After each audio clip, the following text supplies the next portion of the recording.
ఓం గంగణపతే నమ ఐం సరస్వత్యే నమ శ్రీమాత్రే నమ క్రీం క్రీం మహాకాళికాయ నమో నమ. శ్రీరామ జయ రామ జయ జయ రామ రామాయ నమ. క్లీం కృష్ణాయ గోవిందాయ గోపీజనవల్లభాయ శ్రీకృష్ణ పరబ్రహ్మణే పరంజ్యోతిషే నమో నమ. ఓం నమో భగవతే మేధా దక్షిణామూర్తే మహ్యం మేధాం ప్రజ్ఞాం ప్రయచ్చస్వ. మేధా దక్షిణామూర్తి దేవతాయే నమో నమ. ద్రాం దత్తాత్రేయాయ నమ. జయ గురు దత్తాత్రేయాయ నమో నమ. యా దేవి సర్వభూతేషు మాతృరూపేణ సంస్థిత నమస్తస్యై నమస్తస్యై నమస్తస్యై నమో నమ. జగన్మాత్రే నమో నమ. శ్రీమాత్రే నమ. యూట్యూబ్ ప్రేక్షకులకి అందరికీ కూడా నమస్కారం అండి. నేను పాలపర్తి గురునాథ్ శర్మ, జ్యోతిషం వాస్తు సిద్ధాంతిని.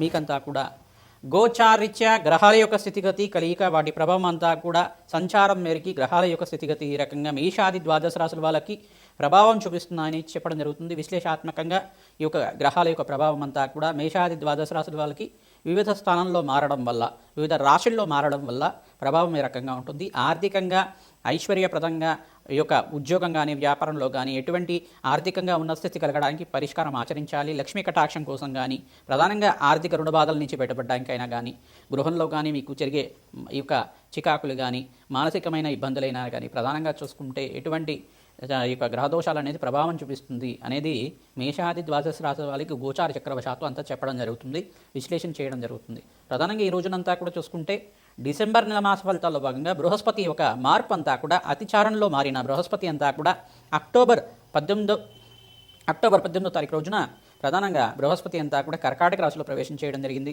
కర్కాటక రాశిలో అంతా కూడా అతిచారంలో మార్పు జరగడం జరిగింది. ప్రధానంగా అతిచారంలో బృహస్పతి మార్పు అంతా కూడా ఎటువంటి ఫలితాలు ఇస్తూ ఉంటారు. అతిచారంలో బృహస్పతి మార్పు అంతా కూడా రాజయోగ కారణమవుతుంది. ఇక్కడంతా కూడా కర్కాటక రాశిలో 48 రోజుల దాకా, అంటే అక్టోబర్ 18వ తారీఖు నుంచి ఈ యొక్క డిసెంబర్ 5వ తారీఖు దాకా అంతా కూడా బృహస్పతి మార్పు అంతా కూడా అతిచారంలో మార్పు 48 రోజుల దాకా ఉంటుంది.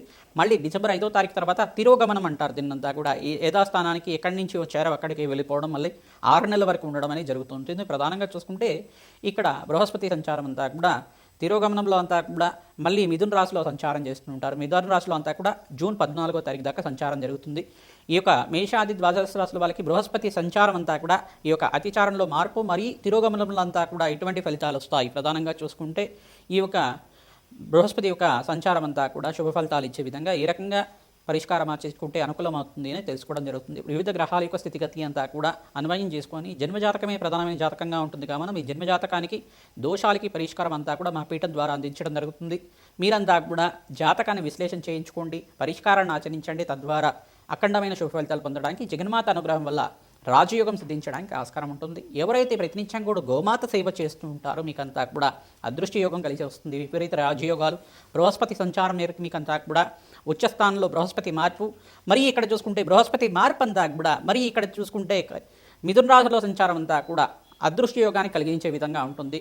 ప్రధానంగా ఈ యొక్క కొన్ని రాసుల వాళ్ళకైతే రాజయోగాలు, విపరీత రాజయోగాలు ఇవ్వడం కానీ, కొన్ని రాసుల వాళ్ళకైతే కనుక శ్రమతో కూడిన సంపాదన, ఆకస్మిక ధనలాభాన్ని ఇవ్వడం కానీ, శుభకరమైన వ్యయాలు ఖర్చు పెట్టడానికి అవకాశం ఉంటుంది. ప్రధానంగా చూసుకుంటే శుభకార్యాల కోసం, వివాహాది శుభకార్యాల కోసం కానీ, మంచి గృహయోగం కోసమైనా కానీ పెట్టుబడి పెట్టుకోవడానికి బృహస్పతి మార్పు వలన, వివిధ గ్రహాల యొక్క స్థితిగతి అంతా కూడా మార్పు వలన మీకు అంతా కూడా రాజయోగానికి కారణమవుతుంది. శుభ కార్యక్రమాలు జరగడానికి బృహస్పతి అంతా కూడా పుణ్యమైన కార్యక్రమాలు, పుణ్యవంతమైన జీవితం జీవించడానికి బృహస్పతి కారకుడు అవుతాడు. ప్రధానంగా దత్తాత్రేయ స్వామి వారి ఆరాధనంతా కూడా ఈ మార్గశిర్ష మాసంలో 12వ తారీఖు రోజున ప్రధానంగా చూసుకుంటే డిసెంబర్ 12వ తారీఖు రోజున అనగాష్టమి అనేది సంభవించింది కావున ఈ యొక్క అనగాసమిత అనగాస్వామి అయిన దత్తాత్రేయ స్వామి వారిని విశేషంగా అర్చించడం వల్ల, దత్తాత్రేయ కవచాన్ని పారాయణం చేసుకోవడం వల్ల, దత్తాత్రేయ స్వామివారి యొక్క చరిత్రని పారాయణం చేసుకోవడం వల్ల విపరీత రాజయోగం అంతా కూడా సిద్ధిస్తుంది.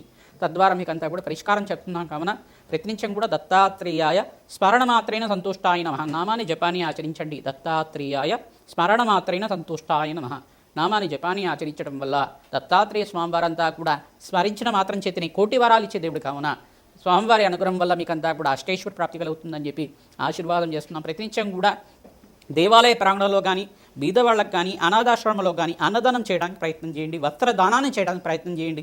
తద్వారా మీకంతా కూడా జాతకరీత్యా ఎటువంటి ప్రతిబంధకాలు ఉన్నా కానీ దోష నివారణ జరిగి మీకంతా కూడా విపరీత రాజయోగం సిద్ధించడానికి ఆస్కారం ఉంటుంది. ఎటువంటి ఫలితాలంతా కూడా బృహస్పతి మార్పు వల్ల లభిస్తాయో తెలుసుకుందాం. మేషాది ద్వాదశ రాశుల వాళ్ళకి బృహస్పతి యొక్క అతిచారంలో మార్పు మరియు తిరోగమనంలో మార్పు అంతా కూడా ఎటువంటి ఫలితాలు ఇస్తున్నారో తెలుసుకోవడం జరుగుతుంది. వివిధ గ్రహాల యొక్క ప్రభావం అంతా కూడా విశ్లేషణ చేయడం జరుగుతుంది. శ్రీమాత్రే నమః. మేషరాశి జాతకులకి ప్రధానంగా బృహస్పతి అత్యాచారంలో మార్పు, కర్కాటక రాశిలో ప్రవేశం చేసిన బృహస్పతి అంతా కూడా ఎటువంటి రాజయోగాలు ఇచ్చారు. మరియు ఇక్కడ చూసుకుంటే మళ్ళీ డిసెంబర్ 5వ తారీఖు తర్వాత ప్రధానంగా బృహస్పతి అంతా కూడా అతిచారం నుంచి తిరోగమనంలో అంతా కూడా మిథున రాశిలో ప్రవేశం చేసి జూన్ 14వ తారీఖు దాకా ఈ యొక్క బృహస్పతి యొక్క ఫలితాలంతా కూడా ఇవ్వడం జరుగుతుంది. ఈ యొక్క మేషరాశి జాతకులకంతా కూడా ఎటువంటి ఫలితాలు వస్తాయో తెలుసుకుందాం. ప్రధానంగా చూసుకుంటే బృహస్పతి అంతా కూడా రాజయోగ కారకుడు. ప్రధానంగా వేదపట్నం కానీ, మంత్రయోగానికి కానీ, విద్యాయోగానికి కానీ, మంచి ఉద్యోగము, ఐశ్వర్యము, ఫైనాన్షియల్ స్టెబిలిటీ కానీ, ఫైనాన్షియల్ గ్రోత్కైనా కానీ, వ్యాపారాల కోసం కానీ, ప్రధానంగా కళారంగమైన జీవితాల కోసం కానీ, ప్రధానంగా వేద అధ్యయనం కానీ ఈ యొక్క కారకత్వం అవుతుంది. ప్రధానంగా చూసుకుంటే పుత్రకారకుడు బృహస్పతి అంతా కూడా సంతాన యోగాని కోసమైనా కానీ బృహస్పతి కారకుడు అవుతాడు. ప్రధానంగా మేధస్సు, మేధాజ్ఞానం ప్రధానంగా చూసుకుంటే ప్రతి విషయానికి కూడా జ్ఞాపకంగా మంచి విషయాలంతా కూడా మేధస్సు అనేది కలగడానికి ఆస్కారం ఉంటుంది. బృహస్పతి ఆరాధన ద్వారా గురు కటాక్షం లభిస్తుంది. గురుగ్రహం అంతా కూడా శుభమైన గ్రహంగా చెప్పడం జరుగుతుంది. ప్రధానంగా ఈ యొక్క కారకత్వాలంతా కూడా బృహస్పతికి అంతా కూడా వివాహాది శుభకార్యాలు జరగాలన్నా, ముహూర్త బలం ఉండాలన్న బృహస్పతి కారణమవుతుంది. మేషరాశి జాతకులు ప్రధానంగా చూసుకుంటే గురుకటాక్షం వల్ల మంచి ఫలితాలు పొందడానికి ఆస్కారం ఉంటుంది. ఏలినాటి శని ప్రభావం అంతా కూడా ఈ సంవత్సరం మీకు ప్రారంభమైంది కావున మీకు అంతా కూడా తగు జాగ్రత్తలు తీసుకొని శనీశ్వర దోష పరిహారార్థం అంతా కూడా పరిష్కారాలు ఆచరించడం వల్ల మంచి ఫలితాలు పొందుతారు.